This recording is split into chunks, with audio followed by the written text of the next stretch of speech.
Assalamu alaikum. This is session number 25 for the course Quantitative Analysis and Research for Management. The course code is MGT491 and I'm Usman bin Saif.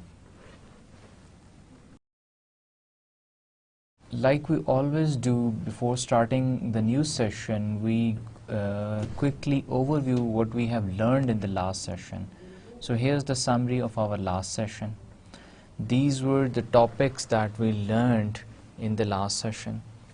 अभी हमारा इस वक्त sequence ये चल रहा है कि हम सेक्शन नंबर 3 को कवर कर रहे हैं. Section number 3 was about hypothesis testing. हमने इसमें सीखा था, देखा था कि हाइपोथेसिस क्या होता है, क्या उसका साइकिल क्या है, डेवलप कैसे करते हैं, उसको टेस्ट कैसे करते हैं, फिर कौन से पैरामीट्रिक नॉन पैरामीट्रिक टेस्ट हैं जिनके थ्रू हाइपोथेसिस को टेस्ट करते हैं. और हाइपोथेसिस को टेस्ट करने के लिए जो हम पैरामीट्रिक नॉन पैरामीट्रिक टेस्ट हैं उनका हमने मैप्स भी देखे थे, उनकी डिविजन्स देखी थी, उनके हमने बाइफिकेशंस देखी थी कि कब हम नॉन पैरामीट्रिक टेस्ट यूज़ करते हैं, कब पैरामीट्रिक करते हैं, और हम अगर पैरामीट्रिक हों तो पैरामीट्रिक में फिर इसकी टाइप्स क्या हैं, नॉन पैरामीट्रिक के टाइप्स क्या हैं, कौन सी टाइप कब कहाँ अप्लाई होती है, और उसका हमने रिजल्ट्स भी देखे थे. इस सेशन में लास्ट सेशन के अंदर हमने देखा था डिफरेंसेस बिटवीन मीन्स. हमने उससे पिछले सेशन में देखा था कि अगर दो वेरिएबल्स या दो से ज़्यादा वेरिएबल्स के दरमियान एसोसिएशन हो फिर कौन से टेस्ट यूज़ करते हैं. अब लास्ट सेशन में हमने देखा था कि अगर डिफरेंसेस हों दो या दो से ज़्यादा वेरिएबल्स में तो कौन से टेस्ट यूज़ करते हैं, और अगर डिफरेंसेस बिटवीन द मीन्स हों तो कौन से टेस्ट यूज़ करते हैं. अगर गुडनेस ऑफ फिट हमने देखनी हो तो कौन से टेस्ट यूज़ करते हैं. अगर एनालिसिस ऑफ वेरिएंस हो तो फिर कौन से टेस्ट हम देखते हैं. हम अब बात करें डिफरेंसेस की. एसोसिएशन टेस्ट हम पहले देख चुके हैं पिछले सेशंस में. आज के सेशन में हम एक तो गुडनेस ऑफ फिट देखेंगे, डिफरेंसेस देखेंगे, फिर हम एक और चीज़ देखेंगे, हम एफ़ टेस्ट को देखेंगे आज. और एफ़ टेस्ट हमने एक तो टेस्ट ऑफ एसोसिएशन देखा था, अब टेस्ट ऑफ डिफरेंसेस की हम पर्सपेक्टिव से एफ़ टेस्ट को देखेंगे, एनोवा देखेंगे, एनालिसिस ऑफ वेरिएंस जो है उसको देखेंगे. इससे जो नेक्स्ट सेशन है, सेशन नंबर 26 जो है, उसमें हम क्या करेंगे, एक दफ़ा सारे जितने टेस्ट हैं हमारे पैरामीट्रिक टेस्ट, नॉन पैरामीट्रिक तो हम एक दफ़ा रिवाइज़ भी कर चुके हैं, देख चुके हैं. पैरामीट्रिक टेस्ट हम सारे के सारे देखेंगे. और क्या किस तरह से देखेंगे, हम देखेंगे टेस्ट कौन सा है, कब अप्लाई होता है, कहाँ अप्लाई होता है. डेटा एंट्री एसपीएसएस में करें तो एसपीएसएस क्या रिज़ल्ट देता है और उस रिज़ल्ट का मतलब क्या, इंटरप्रिटेशन. इस तरह से हम सारे के सारे पैरामीट्रिक टेस्ट नेक्स्ट सेशन में देखेंगे. और उसके बाद फिर उससे नेक्स्ट सेशन में, सेशन नंबर 27 में हम स्टार्ट करेंगे एक्सेल. माइक्रोसॉफ्ट एक्सेल को अंडरस्टैंड करेंगे, यूज़ कैसे करते हैं, उसमें डाटा एंट्री कैसे करते हैं. एक दफ़ा हमें उसमें डाटा एंट्री आ गई तो फिर उसके बाद हम सेशन नंबर 28 से स्टार्ट करेंगे एसपीएसएस. हमने अपने कोर्स के शुरू में बात की थी कि हम माइक्रोसॉफ्ट एक्सेल और एसपीएसएस आईबीएम का एक सॉफ्टवेयर है जो कि स्टैटिस्टिकल एनालिसिस करता है. हमने बात की थी कि हम एसपीएसएस को इस्तेमाल करके अपना एक डाटा रिज़ल्ट फाइंड करना सीखेंगे कि हमने डाटा एंट्री की, एंट्री करके हमने टेस्ट रन किया तो रिज़ल्ट क्या आया, किस शेप में, किस फॉर्म में आता है.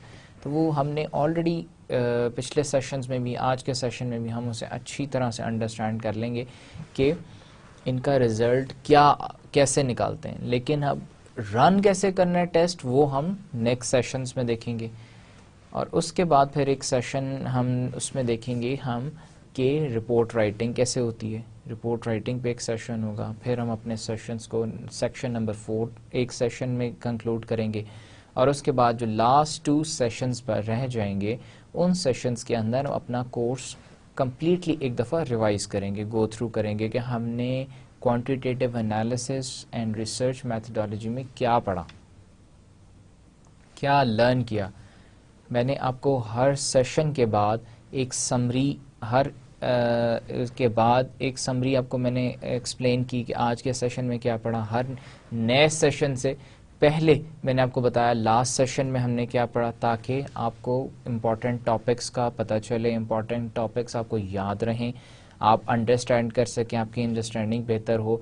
फिर हमने हर सेक्शन के बाद भी एक सेशन ऐसा रखा जिसके अंदर हमने पूरे सेक्शन को रिवाइज़ किया। Section 3 was very important because it is the core crux of statistical analysis, data analysis.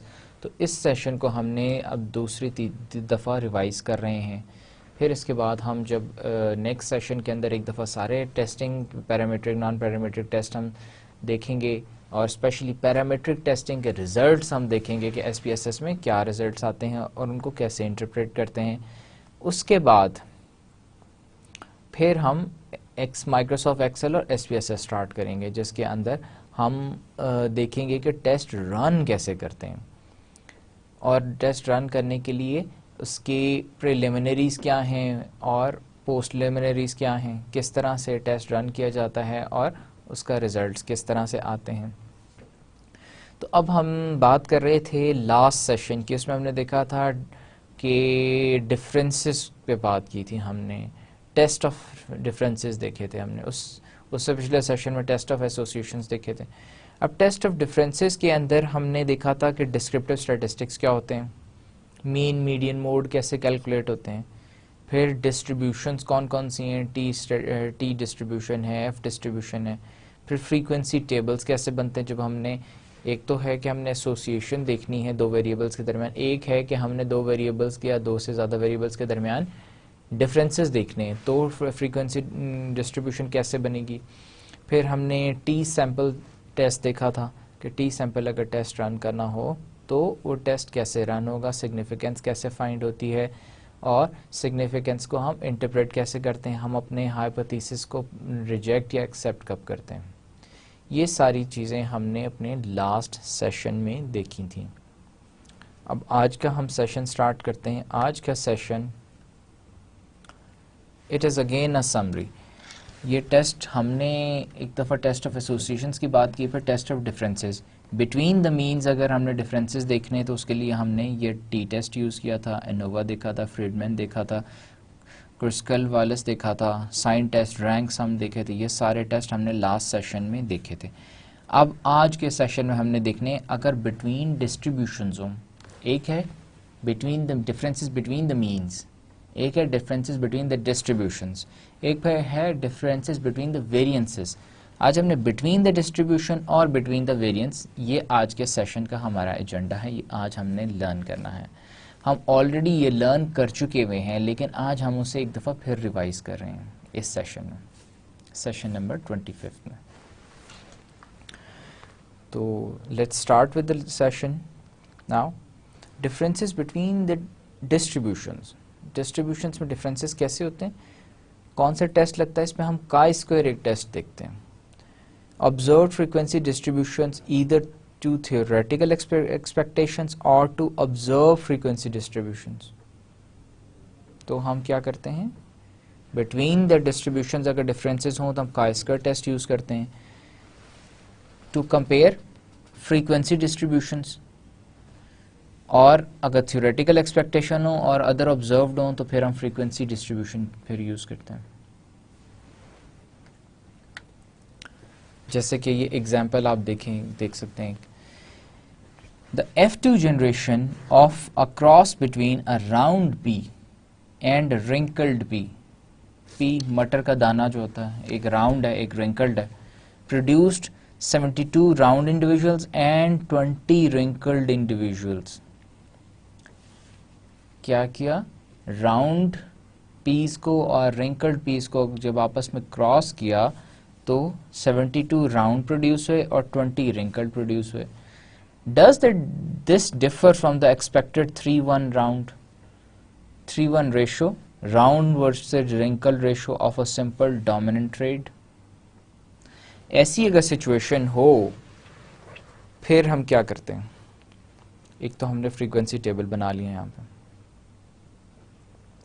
जिसमें हमने शो किया कि रिंकल्ड जो हैं वो कितने थे 20 और राउंड कितने 72। रेशो क्या बनती है 72 से 3 आ गई, रिंकल्ड से 1 आ गई, 3:1।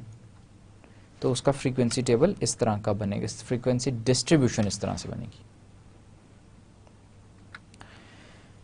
Now another example, 67 out of 100 seeds placed in plain water germinated, while 36 out of 100 seeds placed in acid rain water germinated.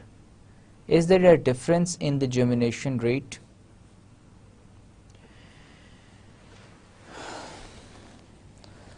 दोबारा से हम देख लेते हैं। 67 out of 100 seeds placed in water germinated water जिसमें जर्म्स डाले गए हैं, while 36 out of 100 seeds placed in acid rain और acid water.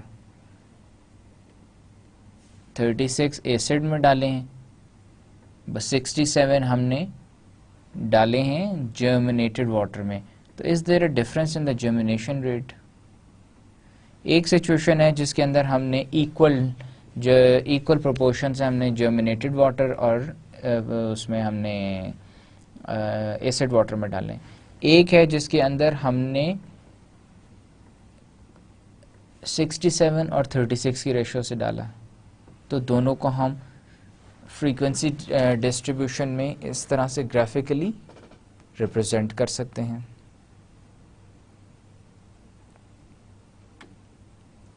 Now, what is correlation?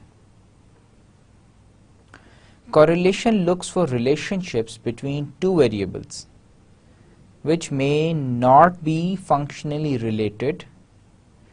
The variables may be ordinal, interval or ratio scale data. Remember, correlation does not prove causation. Thus, they may not be a cause or effect relationship between the variables. Do species of bird with longer wings also have longer necks? हमने पिछले sessions में अच्छी तरह understand किया था correlation हम कब use करते हैं, जब हमारे पास वेरिएबल्स जो हों वो ऑर्डिनल हों, इंटरवल हों या रेशो स्केल डाटा हो हमारे पास। हमने ये सारे टाइप्स ऑफ डाटा भी पढ़ चुके हैं। और सबसे इम्पॉर्टेंट बात हमने क्या देखी थी, हम कॉरिलेशन और रिग्रेशन कब देखते हैं? जब हम देखते हैं टेस्ट ऑफ एसोसिएशन देखते हैं या रिलेशनशिप देखते हैं हम, या हम डिफरेंसेस देखते हैं। रिलेशनशिप में एसोसिएशन और डिफरेंसेस दोनों आ जाते हैं। अगर हम दो वेरिएबल्स के दरमियान रिलेशनशिप देख रहे हैं तो हम कॉरिलेशन टेस्ट लगाएंगे। अगर हम रिलेशनशिप के अलावा कॉज भी देख रहे हैं कि एक की वजह दूसरा वेरिएबल हो सकता है, फिर हम रिग्रेशन लगाते हैं। अदरवाइज कॉरिलेशन के अंदर हम कॉज एंड इफेक्ट रिलेशनशिप नहीं देखते। अब कॉरिलेशन की एक एग्जांपल भी यहाँ पे कोट की हुई है। Do species of birds with longer wings also have longer next? क्या ऐसे परिंदे जिनकी गर्दनें लंबी होती हैं उनके पर भी लंबे होते हैं? इन दोनों में क्या कोई रिलेशनशिप है? रिलेशनशिप में एसोसिएशन भी एसोसिएशन हो सकती है कि हाँ, अगर गर्दन लंबी होगी तो विंग्स भी, पर भी लंबे होंगे, या डिफरेंसेस कि अगर गर्दन लंबी है तो पर छोटे होने चाहिए।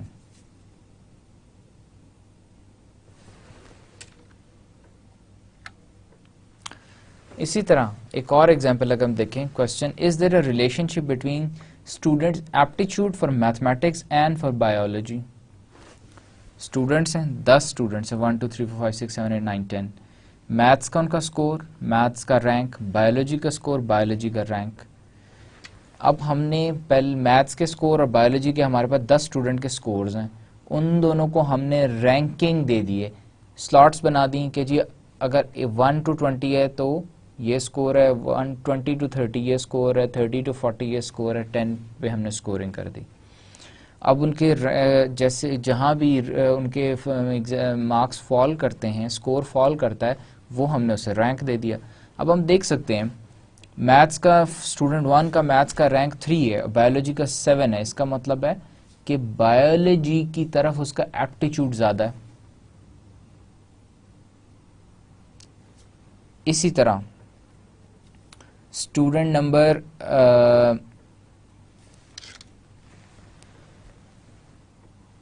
3 देख लें।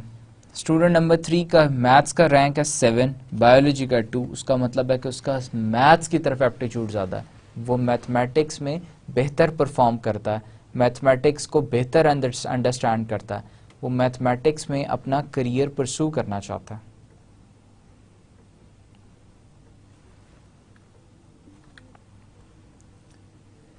ये हमने पहले भी देखा था कि काई स्क्वायर की वैल्यू कॉरिलेशन के लिए हम कौन सा टेस्ट यूज़ करते हैं, काई स्क्वायर। काई स्क्वायर की वैल्यू फाइंड करने के लिए हम क्या करते हैं,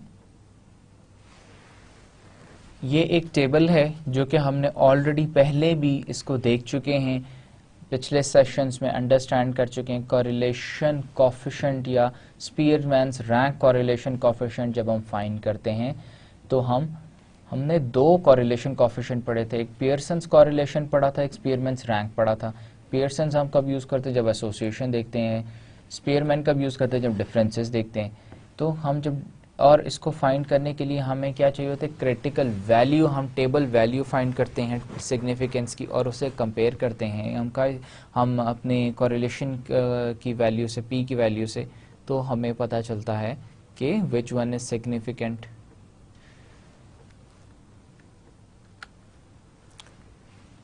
इसी तरह अगर हम एक और एग्जांपल लें जिसमें हमने देखा कि आपस में हमने वेरिएबल्स देखे कि reading score, writing score, maths का स्कोर, साइंस और फीमेल्स कैसा परफॉर्म करती हैं इन सारे टेस्ट में, रीडिंग में कैसे परफॉर्म करती हैं, राइटिंग में, मैथ्स में, साइंस में, और इनका आपस में रिलेशनशिप कैसा है। हमने क्रॉस टेबुलेशन की, फीमेल्स हैं और उनका फिर हम देख सकते हैं रीडिंग स्कोर की कॉरिलेशन ये है, पियर्सन्स कॉरिलेशन ये है, एन की वैल्यू ये है, और सिग्निफिकेंस इतनी है। अगर सिग्निफिकेंस 0.05 से ज़्यादा है तो हम उसे कंसिडर नहीं करते, 0.05 से कम है तो वो सिग्निफिकेंट है। और फिर हम देखते हैं कि कॉरिलेशन की वैल्यू और जो हमारा सिग्निफिकेंस है, विच एवर इज़ मोर, जिसकी वैल्यू ज़्यादा हो वो सिग्निफिकेंट होता है।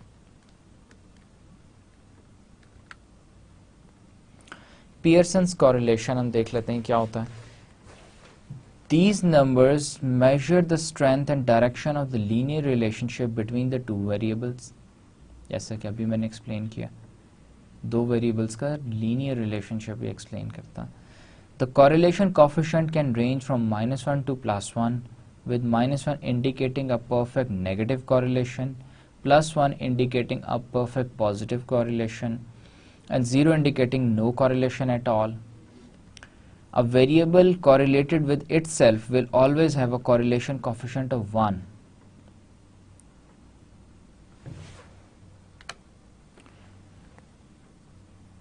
आप इस स्टेटमेंट को यहाँ से जज भी कर सकते हैं, देख भी सकते हैं। दोबारा से हम देखते हैं, A variable correlated with itself will always have a correlation coefficient of 1। हम देख सकते हैं कि रीडिंग स्कोर के साथ 1 ही correlation है, राइटिंग के साथ 1 या मैथ्स के साथ 1 है।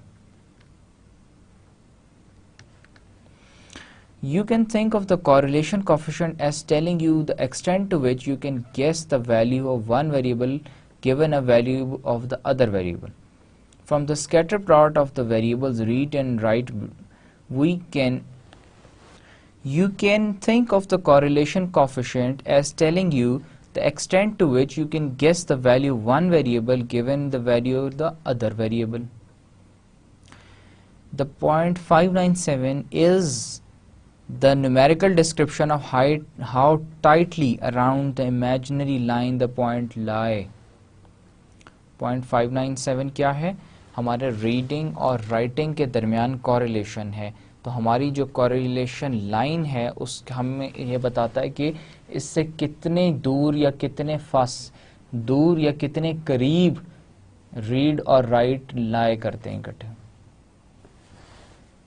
जैसे कि हम इधर देख सकते हैं रीडिंग एंड राइटिंग दोनों का 0.597, ये हमें क्या बताता है, extent to which they are closer or farther. If the correlation was higher, the points would tend to be closer to the line.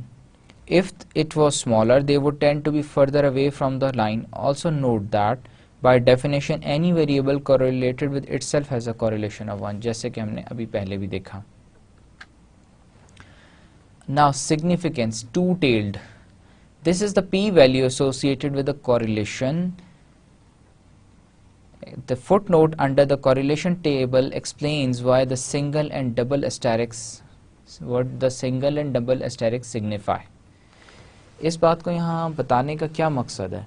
Normally जो आपका correlation table होता है उसके नीचे स्टेरिक्स लगा के 1 स्टेरिक या 2 स्टेरिक्स के साथ 1 या 2 या 3 स्टेटमेंट्स दी होती हैं जो कि आपके वेरिएबल्स को एक्सप्लेन कर रही होती हैं. जैसे कि यहाँ पे दिया हुआ this is the p value associated with the correlation. Significance two tailed. अब ये हमारा टेबल है.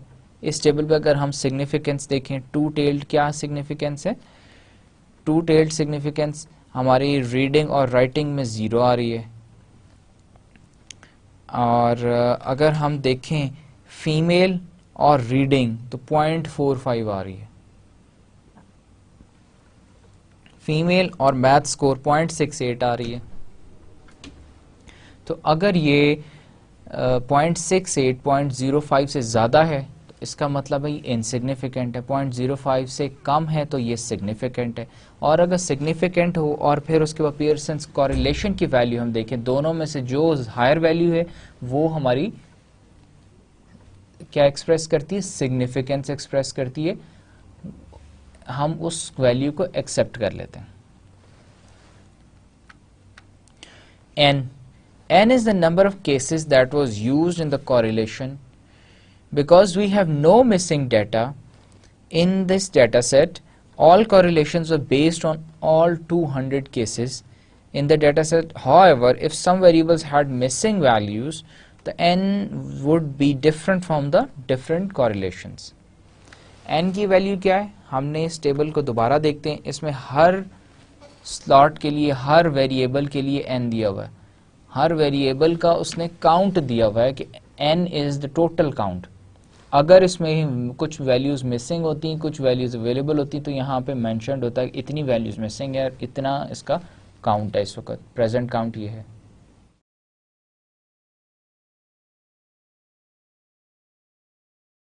नाउ रिग्रेशन, जैसे कि पहले भी हमने रिग्रेशन पे बात की. Regression look for functional relationship between two continuous variables. A regression assumes that a change in x causes a change in y. हमने जब पहले रिग्रेशन कॉरिलेशन पढ़ा था, हमने रिग्रेशन जब कॉरिलेशन पढ़ा था तो उसमें हमने कोफिशिएंट ऑफ कॉरिलेशन हमने देखा था. फिर हमने देखा था पियर्सन्स कॉरिलेशन देखा था. फिर हमने उसमें स्पीयर्समैन रैंक कॉरिलेशन देखा था. रिग्रेशन में हमने जब बात की थी तो रिग्रेशन में हमने देखा था कि हमने r² की वैल्यू देखी थी. अब ये तो एक आपको जर्नली याद कराने वाली बात थी कि हमने ये वैल्यूज़ वहाँ पे देखी हैं. अब एक्चुअली रिग्रेशन है क्या? हमने अभी इस सेशन के स्टार्ट में भी बात की थी कि कॉरिलेशन रिग्रेशन के बीच में कौन सी लाइन है कि कॉरिलेशन को अलग करती है रिग्रेशन से. कॉरिलेशन क्या करती है, किस मकसद के लिए हम इस्तेमाल करते हैं? कॉरिलेशन हम यूज़ करते हैं रिलेशनशिप आइडेंटिफाई करने के लिए. या एसोसिएटिव है या डिफरेंशियल रिलेशनशिप है. दोनों में रिलेशनशिप है नहीं है? कैसा रिलेशनशिप है? जितना जो कॉरिलेशन लाइन है उसके करीब कोऑर्डिनेट्स होंगे, उस पे पॉइंट्स लाई कर रहे होंगे, उतना रिलेशनशिप उनका, उतनी कॉरिलेशन स्ट्रांग होती है. अब हमने जब कॉरिलेशन पढ़ी थी तो उसमें हमने एक स्ट्रिक्टली एक बात ये भी नोट की थी, हमने देखा था, लर्न किया था कि कॉरिलेशन सिर्फ रिलेशनशिप्स को एक्सप्लेन करती है. कॉरिलेशन कभी भी कॉज एंड इफेक्ट को नहीं एक्सप्लेन करती. अब रिग्रेशन की जब हम बात करें तो रिग्रेशन में सिंपली हम ये बात करते हैं कि रिग्रेशनरी क्या है, रिग्रेशन क्या है, functional relationship between the two continuous variables. एक तो ये फंक्शनल रिलेशनशिप एक्सप्लेन करती, दूसरी बात cause and effect relationship explain करती है कि x की वजह से y या y की वजह से x में चेंज आई। एग्जाम्पल अगर देखें, does an increase in light intensity causes an increase in plant growth. Plant growth और लाइट इंटेंसिटी दो वेरिएबल्स हैं। लाइट इंटेंसिटी इंडिपेंडेंट वेरिएबल है, प्लांट ग्रोथ डिपेंडेंट वेरिएबल है। अब हम अगर बात करें, पहली तो बात यह है कि अगर हम इसकी कॉरिलेशन देखें तो हम ये देख सकते हैं कि दोनों में कोई रिलेशनशिप है या नहीं है। अब जब रिग्रेशन की बात करें तो हम फिर ये बात करते हैं कि लाइट इंटेंसिटी अगर ज़्यादा लाइट है तो ज़्यादा ग्रोथ है। क्या ज़्यादा लाइट ज़्यादा ग्रोथ, ज़्यादा लाइट की वजह से ज़्यादा ग्रोथ है या कम लाइट की वजह से कम ग्रोथ है? This is what regression is. दोबारा से एक दफ़ा हम बात कर लेते हैं इस पे। रिग्रेशन क्या है? Regression is simply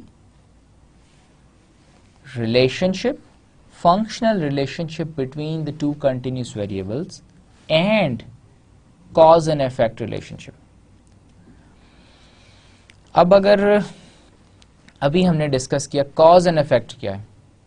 cause and effect ये है कि एक वेरिएबल की वजह से दूसरा वेरिएबल में चेंज आ रही है। हमने अभी एक एग्जांपल देखिए, एग्जांपल हमने देखी प्लांट ग्रोथ और हमारे पास लाइट इंटेंसिटी, दो वेरिएबल्स हैं। Light intensity is an independent variable, plant growth is a dependent variable. Independent dependent. अब इंडिपेंडेंट, क्या इंडिपेंडेंट वेरिएबल चेंज होता है? नहीं, इंडिपेंडेंट वेरिएबल हमेशा कांस्टेंट रहता है। इंडिपेंडेंट की वजह से डिपेंडेंट में चेंज आती है। अब इंडिपेंडेंट बढ़ेगा तो उसकी वजह से डिपेंडेंट भी बढ़ेगा या कम होगा। इंडिपेंडेंट कम होगा तो उसकी वजह से डिपेंडेंट भी बढ़ेगा या कम होगा। अब इस एग्जांपल में वो कहता है कि अगर लाइट इंटेंसिटी बढ़ जाती है तो क्या प्लांट ग्रोथ भी बढ़ेगी? लाइट इंटेंसिटी कम हो जाती है तो क्या प्लांट ग्रोथ भी कम हो जाएगी? नाउ अब हम देखते हैं कि हमने दो हमारे पास हाइपोथेसिस थे, एक नल हाइपोथेसिस था, एक हमारे पास अल्टरनेटिव था। अल्टरनेट और नल को हमने दोनों को ग्राफ पे प्लॉट किया। जब हमने ग्राफ पे प्लॉट किया तो हमारा जो नल हाइपोथेसिस था वो इस तरह का आया। एक हमारे पास हॉरिजॉन्टल लाइन आ गई, जो रिग्रेशन लाइन है वो हॉरिजॉन्टल हो गई, और जो हमारे पॉइंट्स हैं वो उससे दूर दूर हैं। ऑल्टरनेटिव क्या है? ऑल्टरनेटिव के करीब करीब हैं और हमारी एक लीनियर लाइन, रिग्रेशन लाइन आ रही है। अब इस सिचुएशन में हम क्या करेंगे? इस सिचुएशन में हम देखेंगे कि हमारा नल हाइपोथेसिस रिजेक्ट हो रहा है और ऑल्टरनेटिव एक्सेप्ट हो रहा है। हमारा नल हाइपोथेसिस रिजेक्ट हो रहा है और ऑल्टरनेटिव हाइपोथेसिस एक्सेप्ट हो रहा है। इसी तरह हम एक एग्जांपल और देख लेते हैं। Is there a relationship between wing length and tail length in songbirds? जो गाने वाले परिंदे हैं उनके अंदर उनके परों की लंबाई और उनकी दुम की लंबाई में क्या कोई रिलेशनशिप है?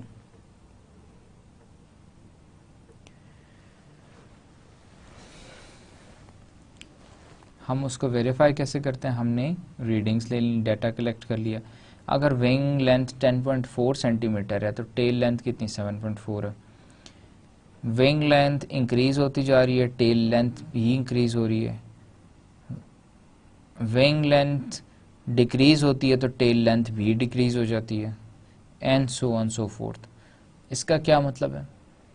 कि विंग लेंथ की वजह से टेल लेंथ भी बड़ी होती है। अगर पर बड़े होंगे तो दुम भी बड़ी होगी। Is there a relationship between age and systolic blood pressure? एक और एग्जांपल हम देखते हैं कि is there a relationship between age and systolic blood pressure. एक बड़ी कॉमन सी बात है, हम नॉर्मली यूजुअली अपनी डेली लाइफ में भी देखते हैं कि जैसे जैसे इंसान की उम्र बढ़ती जाती है उसका ब्लड प्रेशर भी नॉर्मल से बढ़ता जाता है। अब अगर हम इसको प्रूव करना चाहें, देखना चाहें, तो हम क्या कैसे देख सकते हैं? हम पहले तो डाटा कलेक्ट करेंगे, डाटा ऑब्जर्वेशंस की बेसिस पे हम लोगों से उनकी एज पूछ के उनका ब्लड प्रेशर चेक करके लिख सकते हैं। अब अगर जब हम उसका टेबल बना लेंगे, टेबल बना के हम उन दोनों वेरिएबल्स के दरमियान, एक वेरिएबल एज, एक है blood pressure. Age is independent, blood pressure is dependent. Age बढ़ती है, ब्लड प्रेशर भी बढ़ता है। हम इस टेबल से देख सकते हैं कि एज बढ़ रही है और ब्लड प्रेशर भी बढ़ रहा है। अब इन दोनों के दरमियान हम रिग्रेशन रन करके रिग्रेशन एनालिसिस कर सकते हैं, देख सकते हैं कि how strong is their relationship, कि कितने एज बढ़े तो कितना आपका ब्लड प्रेशर बढ़ता है।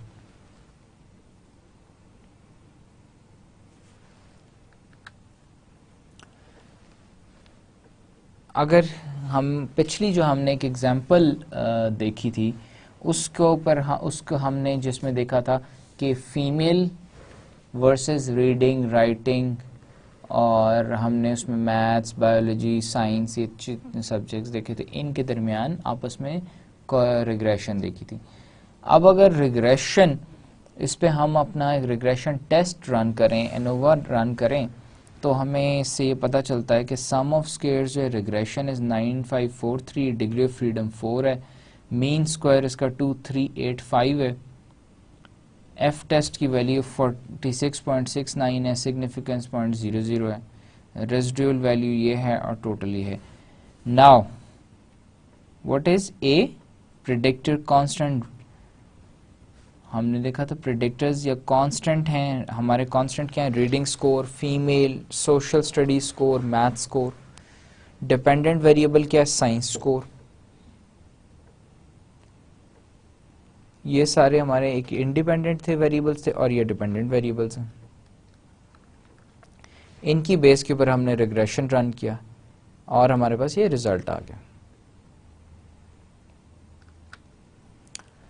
Now SPSS allows you to specify multiple models in a single regression command. This tells you the number of model being reported. This is the source of variance, regression, residual and total. The total variance is partitioned into the variance which can be explained by the independent variables regression and the variables which is not explained by the independent variables. Residual, sometimes called error. Note that the sums of squares for the regression residual add up to the total, reflecting the fact that total is partitioned into regression and residual variance. Residual variance और regression, इन दोनों को हम add करें तो हमारा सम क्या आना चाहिए? टोटल हमारा आना चाहिए, जो यहाँ पे टोटल दिया हुआ है 19507। अच्छा, सम ऑफ स्क्वायर्स क्या होते हैं? These are the sum of squares associated with three source of variance: total, model and residual. These can be computed in many ways. Conceptually, these formulas can be expressed as SS total, the total variability around the mean,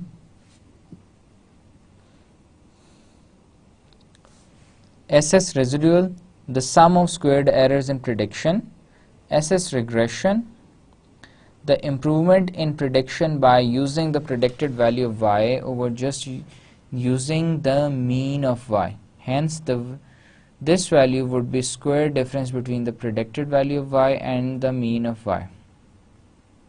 These are the sum of squares associated with the three source of variance: total, model and residual. These can be computed in many ways. Another way to think of this is the regression is total minus residual. Note that the total is equals to regression plus residual. Note that the regression divided by the total is equal to 0.489, the value of r square. What is r square? R square is equals to regression divided by the total.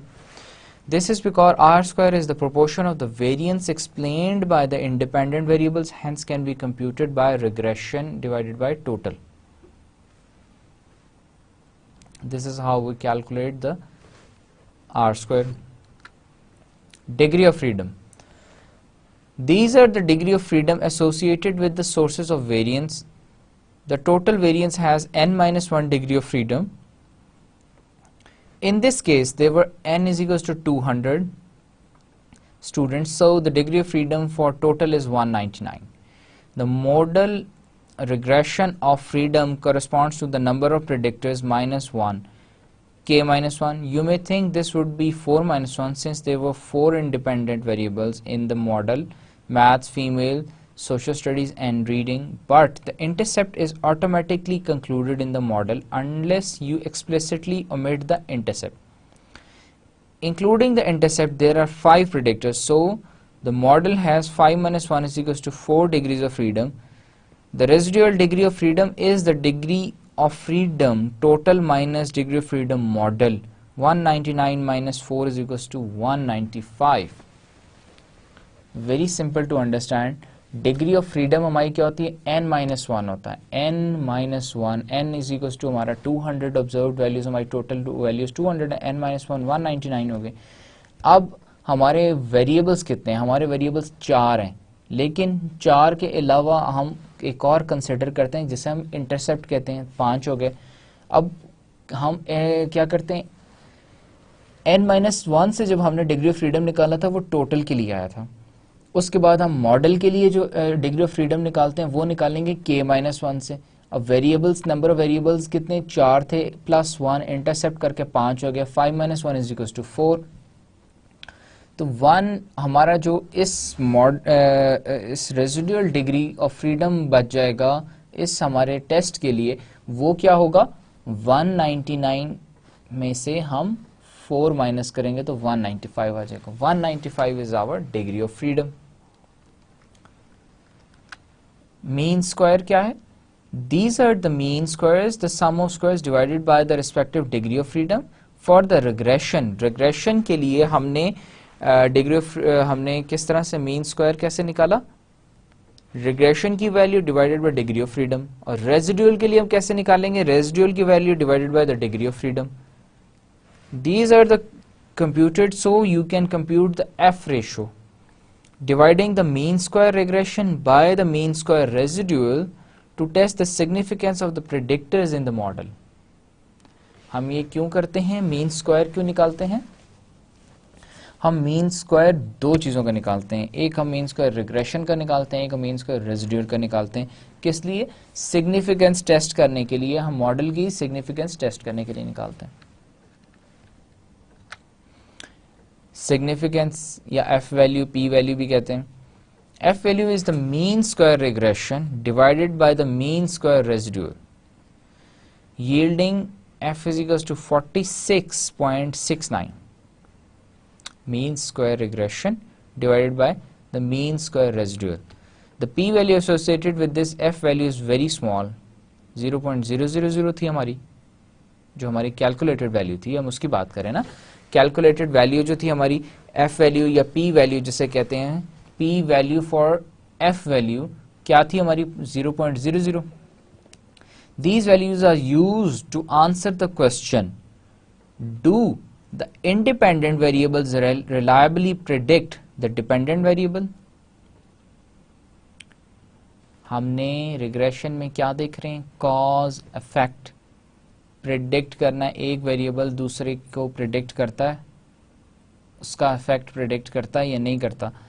तो ये values हमें क्या बताती हैं, these values are used to answer the question, do the independent variable reliably predict the dependent variable?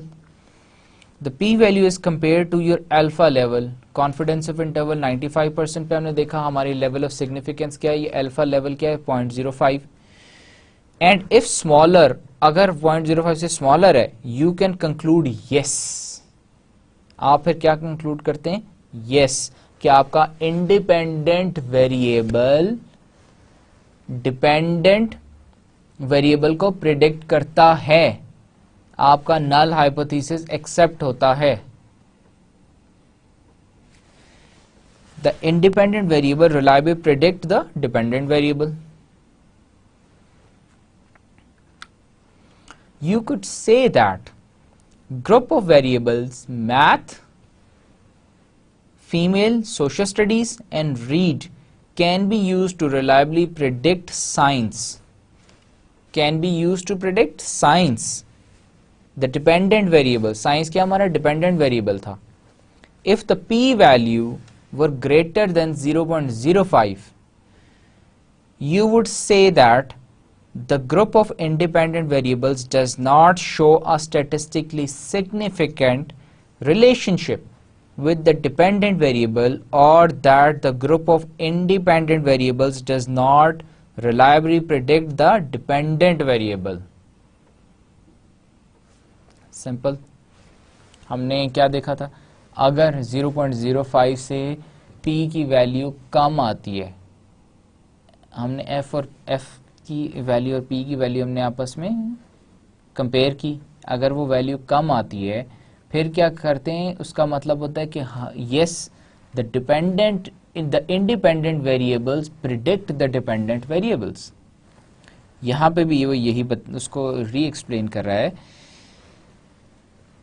If the p value were greater than 0.05, you would say that the group of independent variables does not show a statistically significant relationship with the dependent variable, उलट हो गया, or that the group of independent variables does not reliably predict the dependent variable.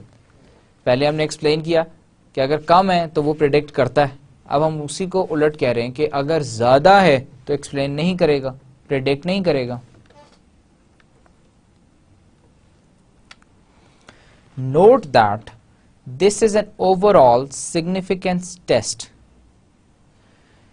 assessing whether the group of independent variables when used together reliably predict the dependent variable, and does not address the ability of any of the particular independent variable to predict the dependent variable.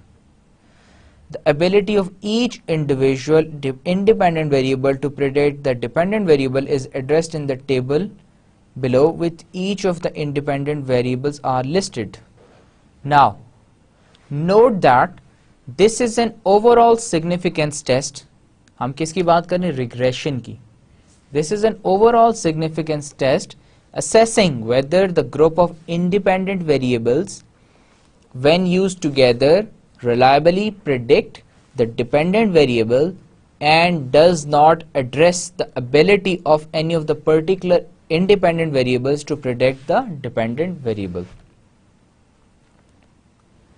ये आपको सिर्फ ये बताता है test के आपके जो independent variables हैं, ग्रुप ऑफ इंडिपेंडेंट वेरिएबल्स, क्या वो आपके डिपेंडेंट वेरिएबल को प्रिडिक्ट करते हैं या नहीं करते।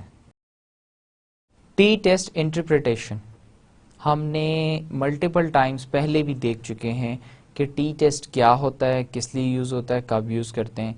अब हम सिंपली एक दफ़ा टी टेस्ट को और एफ टेस्ट को हम गो थ्रू करेंगे, उसके बाद हम अपना ये सेशन क्लोज़ करेंगे ताकि हम नेक्स्ट सेशन में फिर देख सकें कि एक दफ़ा सारे पैरामीट्रिक टेस्ट को हम देख सकें कि टेस्ट क्या है, क्यों इस्तेमाल होता है, कौन सा डाटा यूज़ होता है, रिज़ल्ट कैसा देता है और उस रिज़ल्ट का इंटरप्रिटेशन क्या है, वेरी सिंपली। तो एक दफ़ा हम टी टेस्ट को दोबारा देख लेते हैं। टी टेस्ट के लिए जो हमने यहाँ पे एक एग्जांपल कोड की हुई है, इस एग्जांपल के लिए जो डाटा यूज़ किया उसके अंदर हम देखते हैं कि Ns indicate how many participants are in each group, participants हैं, and the bolded numbers in the first block indicate the group means for the dependent variable, in this case GPA. For each group, preschool group है, no preschool group और preschool group है, और number of participants हैं। इनके दरमियान हमने T test हमने use करना है। This is the table जिसमें हमने देखा कि GPA प्री स्कूल ग्रुप अगर प्री स्कूल है, नॉन प्री स्कूल है तो 0 है, अगर प्री स्कूल है तो 1 है। नॉन प्री स्कूल में कितने 11 है पार्टिसिपेंट्स हैं, प्री स्कूल में 29 है। उनका मीन 11 जो पार्टिसिपेंट्स उनका मीन 3.2 है और 29 का भी मीन 3.28 है। स्टैंडर्ड डेविएशन इतनी है और एरर हमारा स्टैंडर्ड एरर इतना है। Now in the output table we can see that the results for T test look at the enlarged numbers under the column that says T for the T value, degree of freedom for the degree of freedom, and significance two-tailed for the P value. Notice that the P value of 0.539 is greater than our 0.05 alpha level, so we fail to reject that the null hypothesis. If your P value is very small, then you would reject the null hypothesis. Let's see the table first. ये हमारा table है।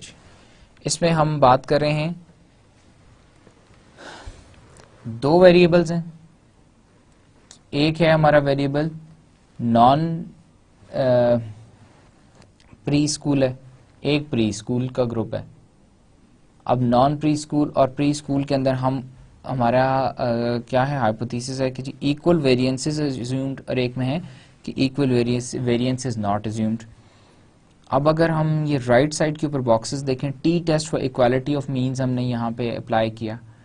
T test में हमारे पास पहली value I T की 0.619, दूसरी आई 0.637, degree of freedom 38 है, 19 है।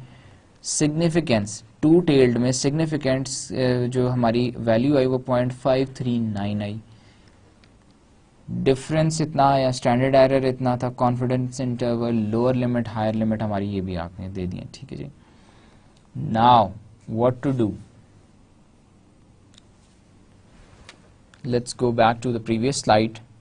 यहाँ हमारी सिग्निफिकेंस की वैल्यू गई 0.539। अब वो कहता ये है now in the output table we can see the result for the T test, ठीक है।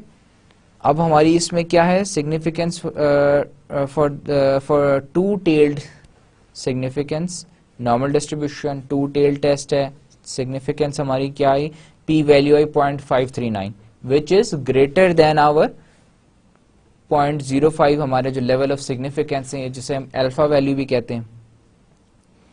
0.05 से हमने पहले भी डिस्कस किया था, अगर 0.05 से आपकी सिग्निफिकेंस ज्यादा आ रही है तो हम नल हाइपोथेसिस रिजेक्ट कर देते हैं, अगर उससे कम हो तो हम एक्सेप्ट करते हैं। अब ये ज्यादा है तो we fail to reject the null hypothesis. अभी हमने टेबल देखा, अब अगर हम टेबल की डिटेल देखें, now in the output table we can see that the results for T test look at the enlarged numbers under the column that says t for the t value. ये table है। And large numbers में अगर देखें T 0.619 minus negative value है 0.619, ये हमारी T की value आ गई। डिग्री ऑफ फ्रीडम 38 आ गया। सिग्निफिकेंस टू टेल्ड कितनी आई, 0.539 आई। Now the degree of freedom for the degree of freedom and significance is two tailed for the P value. Notice that the p value of 0.539 is greater than our 0.05 alpha level. Alpha से ज्यादा है 0.539, so we fail to reject the null hypothesis. हम क्या करेंगे, हम null hypothesis को reject नहीं कर सकेंगे क्योंकि हमारी वैल्यू ज्यादा आई है। If your p value is very small, then you would reject the null hypothesis. अगर p value से कम आती तो हम क्या करते, 0.05 को रिजेक्ट कर देते।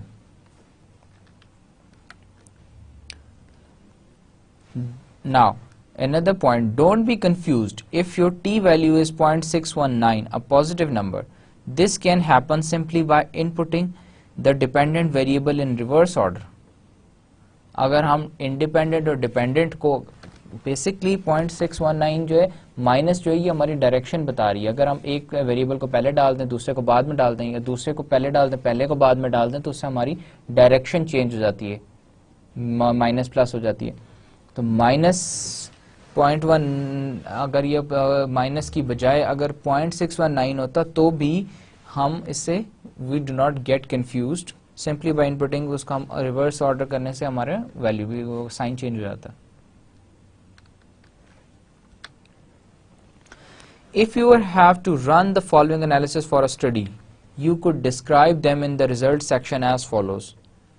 अगर आपने ये सेम टेस्ट या इसके साथ का टेस्ट आपने कोई रन किया है तो आप उसका रिजल्ट कैसे इंटरप्रेट करेंगे, आप रिजल्ट कैसे, कंक्लूजन कैसे लिखेंगे?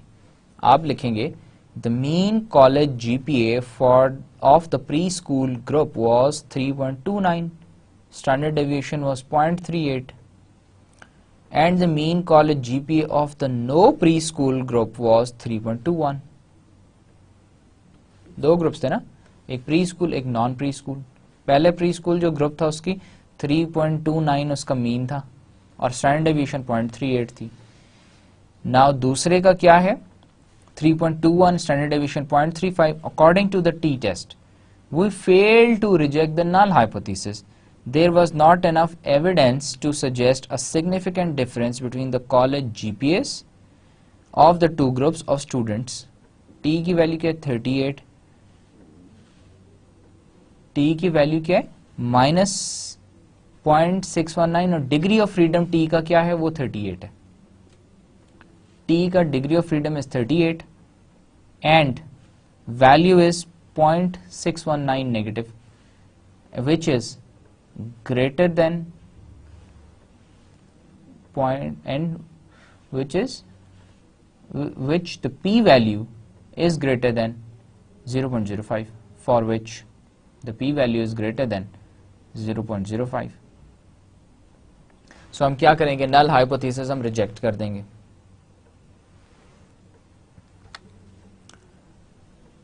Another thing, इसी को अगर हम देखें, now let's see what is ANOVA. ANOVA ये F distribution, F test को हम कैसे इंटरप्रेट करते हैं? The interpretation of the analysis of variance is much like that of t-test. Here is an example of ANOVA table for an analysis that was run to examine if there were differences in the mean number of hours worked by students in each ethnic group. और हमारा independent variable क्या है, ethnic groups हैं. Dependent variable क्या है, number of hours worked per week. You can see from this table number of hours worked between the groups and within the groups. Ethnic groups में और के दरमियान और विद इन दोज ग्रुप्स, हर group के दरमियान और groups के दरमियान. सम ऑफ स्क्वायर्स की वैल्यू दे दी, आ गई हमारे पास. डिग्री ऑफ फ्रीडम आ गया, मीन स्क्वायर, एफ की वैल्यू और सिग्निफिकेंस. हमने ये अभी थोड़ी देर पहले भी डिस्कस किया था.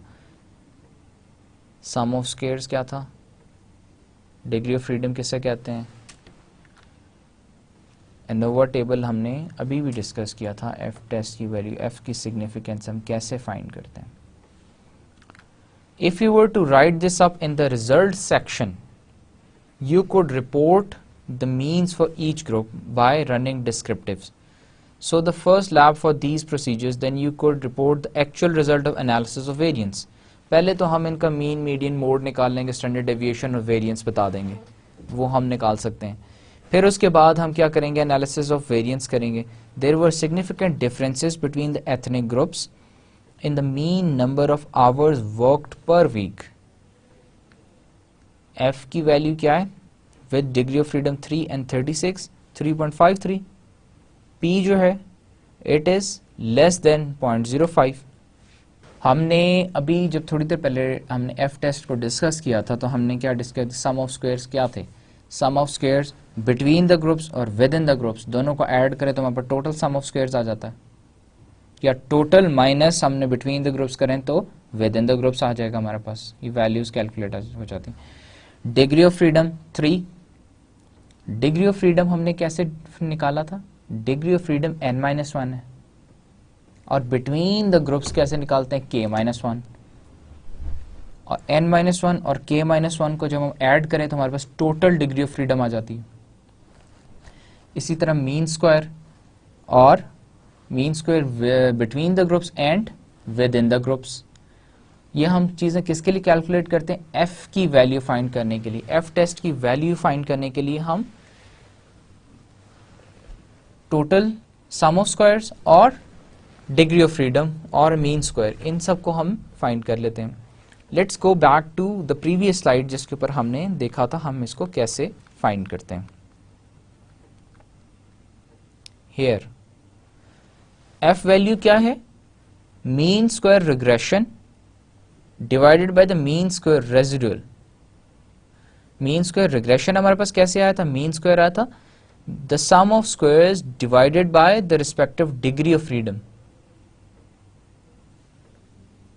सम ऑफ स्क्वायर्स हमारे पास कैसे आया था? सम ऑफ स्क्वायर्स हमारे पास आया था, हमारे पास अगर हम अपनी इसी एग्जांपल को कंटिन्यू करें तो between the groups and within the groups को हम टोटल करें तो हमारे पास सम ऑफ स्क्वायर्स आ गया। Sum of squares divided by the degree of freedom, तो हमारे पास क्या आ गया? मीन आ गया। मीन ऑफ स्क्वायर आ गया, मीन स्क्वायर आ गया। अब divided by there for regression, एक हमने फॉर रिग्रेशन निकाल ली, एक हमने फॉर रेजिड्यूल निकाल लिया।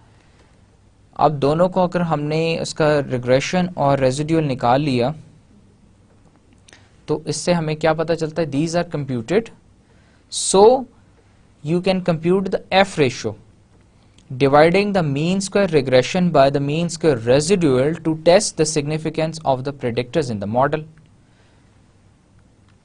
अगर हम इसमें इस टेबल को दोबारा से देखें, ये हमारा टेबल है। अभी हमने एक दफ़ा पहले इसको डिस्कस किया था, पढ़ा था। अब इस टेबल को अगर हम एक दफ़ा दोबारा देख लें, हमारा क्या है? Hours of work between the groups और विद इन द ग्रुप्स। दो हमारे पास कैटेगरीज हैं, between the groups, with in the groups हैं। अब बिटवीन द ग्रुप्स का सम ऑफ स्क्वायर्स की वैल्यू हमारे पास है, विद इन द ग्रुप्स की, इन दोनों को ऐड करें तो टोटल सम ऑफ स्क्वायर्स आ जाता है हमारे पास। डिग्री ऑफ फ्रीडम भी दिया हुआ है। डिग्री ऑफ फ्रीडम क्या होता है? n-1, और within the groups k-1 है। अब अगर हम sum of squares between the groups की वैल्यू को डिग्री ऑफ फ्रीडम से हम डिवाइड करें तो हमारे पास मीन आ जाएगा, मीन बिटवीन द ग्रुप्स आ जाएगा। और विद इन द ग्रुप्स के लिए हम sum of squares divided bye 36 करें जो इसका डिग्री ऑफ फ्रीडम है, तो आ जाएगा हमारे पास mean of sum of squares within the groups आ जाएगा। ठीक है, इन दोनों की वैल्यू हमारे पास रिग्रेशन वैल्यू आ रही है और रेजिड्यूल। बिटवीन द ग्रुप्स जो है हमारे पास, जो उसकी वैल्यू वो रिग्रेशन है, और जो विद इन द ग्रुप्स है वो रेजिड्यूल है। रिग्रेशन डिवाइडेड बाय रेजिड्यूल करें तो हमारे पास क्या आ जाता है? एफ की वैल्यू हो जाती है 3.5 to 9। और अगर हमारे पास एफ की वैल्यू क्या हो, let's see this again, F value is the mean square regression divided by the mean square residual, the yielding the p value associated with this f value is very small। पिछली हमने example में देखी थी 0.00 थी। और ये क्या? p value is compared to your alpha level and if smaller you can conclude yes। इस एग्जांपल में हमारी है 0.024, सिग्निफिकेंस हमारी वैल्यू के 0.024, हमारा अल्फा लेवल क्या? 0.05। 0.05 ज़्यादा है, 0.024 कम है। इसका मतलब है कि हमारा जो बिटवीन द ग्रुप्स, हम अगर देखें, हमने there were differences in the mean of the number of groups, sorry, yes, हमने हमारा एनोवा या इंटरप्रिटेशन हमने किसकी? एफ टेस्ट की करनी थी। एफ टेस्ट में हम किसकी बात कर रहे थे कि examine if the differences in the mean number of hours worked by the students in ethnic group, और नंबर ऑफ आवर्स और एथनिक ग्रुप थे। और तो हमने देखा कि हम बिटवीन द ग्रुप्स, हमारा एक हाइपोथेसिस था कि जी बिटवीन द ग्रुप्स जो है मीन डिफरेंस है, और दूसरा था कि मीन डिफरेंस नहीं है ग्रुप्स में। तो हमारा नल हाइपोथेसिस एक्सेप्ट हो जाता है। हम उसे रिजेक्ट इसलिए नहीं करते क्योंकि हमारी p की जो वैल्यू है 0.024 वो क्या है? 0.05 जो हमारा सिग्निफिकेंस लेवल है या अल्फा की वैल्यू उससे कम है।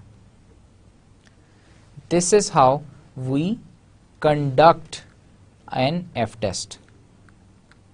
और जब हम इसको रिपोर्ट करेंगे, इंटरप्रेट करेंगे, तो हम इस तरह से लिखेंगे पहले तो हम यूजुअली हर टेस्ट में जिस तरह करते हैं डिस्क्रिप्टर्स निकाल लेते हैं, मीन, मीडियन, मोड, ये सारे सब की वैल्यूज़, स्टैंडर्ड डेविएशन, वेरिएंस की वैल्यूज़ निकाल लेते हैं, उसे इंटरप्रेट कर लेते हैं। उसके बाद जब एफ टेस्ट की हम बात करते हैं उसमें हम लिखेंगे according to the analysis of variance there were significant differences between the ethnic groups in the mean number of hours worked per week. So this is how we express our F test. So we have now come to the end of this session. इस session में हमने बात की between the distributions, किसकी differences की बात की हमने, टेस्ट ऑफ डिफरेंसेस देखे बिटवीन द डिस्ट्रीब्यूशन और बिटवीन वेरिएंसेस। हमने इससे पिछले सेशन में बात की थी टेस्ट ऑफ, हमने डिफरेंसेस इन द मीन्स देखे थे, उससे पहले हमने टेस्ट ऑफ एसोसिएशन देखे थे, test of differences in the means देखे थे लास्ट सेशन में। इस सेशन में आज हमने कंक्लूड किया है test of differences between the distributions, test of differences between the variances, जिसमें हमने काई स्क्वायर देखा, गुडनेस ऑफ फिट देखा, फिर हमने फॉर इंडिपेंडेंट टेस्ट के लिए भी देखा, फिर हमने कोरिलेशन देखा, रिग्रेशन देखा, फिर हमने वेरिएंस में देखा, हमने एफ टेस्ट देखा, और हमने अब टी टेस्ट को भी एक दफ़ा रिवाइज कर लिया एफ टेस्ट को देखने से पहले, क्योंकि जो एफ टेस्ट है it is more like the T test, सिर्फ उसमें फ़र्क क्या है, वेरिएंस और मीन्स का फ़र्क है। तो इस वजह से हमने पहले टी टेस्ट को भी एक दफ़ा दोबारा गो थ्रू कर लिया, उसका रिजल्ट कैसे इंटरप्रेट करते हैं, उसका जवाब क्या होता है, फिर हमने एफ टेस्ट को देखा। So we conclude our this session over here, and in the next session what we will do is, हम सारे के सारे पैरामीट्रिक हमने जितनी टेस्टिंग्स देखी हैं, जितने पैरामीट्रिक टेस्ट देखे, उन सारे टेस्ट को एक दफ़ा गो थ्रू करेंगे, ओवरव्यू करेंगे। हम सिर्फ उनमें ये देखेंगे उसके वो टेस्ट डेफिनेशन क्या है, किस लिए इस्तेमाल होता है, कब इस्तेमाल होता है, किस डेटा के लिए इस्तेमाल होता है, और उसका SPSS में रिज़ल्ट क्या आता है, रिज़ल्ट को इंटरप्रेट कैसे करते हैं, दैट इज़ इट। और उसके बाद फिर हम अपने उससे नेक्स्ट सेशन में अपना हम माइक्रोसॉफ्ट एक्सेल को अंडरस्टैंड करेंगे, फिर हम SPSS को अंडरस्टैंड करेंगे, और फिर हम अपना रिपोर्ट राइटिंग पे एक सेशन देखेंगे, फिर उसके बाद हम अपना सेक्शन 4 कंक्लूड करेंगे, और फिर हम अपना कोर्स एक दफ़ा दोबारा रिवाइज कर लेंगे। तो इंशाल्लाह हमारा कोर्स 32 सेशंस के अंदर कंप्लीट हो जाएगा। Thank you very much.